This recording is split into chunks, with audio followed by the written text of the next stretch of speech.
ধন্যবাদ। নারায়ণগঞ্জ নাগরিক অধিকার ফোরাম, এই ফোরামের যারা নেতৃবৃন্দ তারা আজকে এসেছিলেন এবং আপনারা জানেন যে একটা গণবিরোধী সিদ্ধান্ত, যেটা হচ্ছে প্রিপেড মিটারের যে সিদ্ধান্ত, এটা ফ্যাসিস্ট আমলের একটা মানে লুটপাটের একটা প্রজেক্ট ছিল।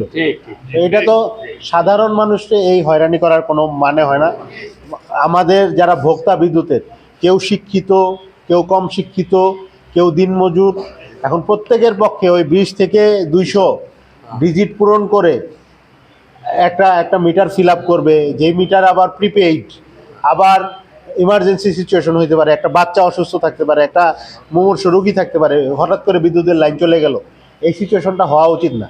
বিদ্যুৎ আমাদের এখন একটা মৌলিক চাহিদার পর্যায়ে আছে।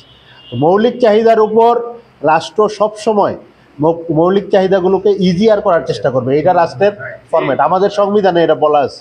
তো এটা যদি আরও কঠিন করার চেষ্টা করে, এটা গণবিরোধী। এই গণবিরোধী সিদ্ধান্তের প্রতিবাদে ওনারা আন্দোলনে আছেন।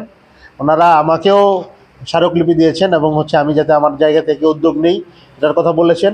আমিও বলেছি যে আমি এই আন্দোলনে একাত্ম আছি। এটা আমার মানে শুধু ওনাদের বা অন্য কারণে, এটা সারা দেশের আমরা যারা গ্রাহক প্রত্যেকের এটা হচ্ছে দাবি। তো এইখানে আমি একাত্ম আছি।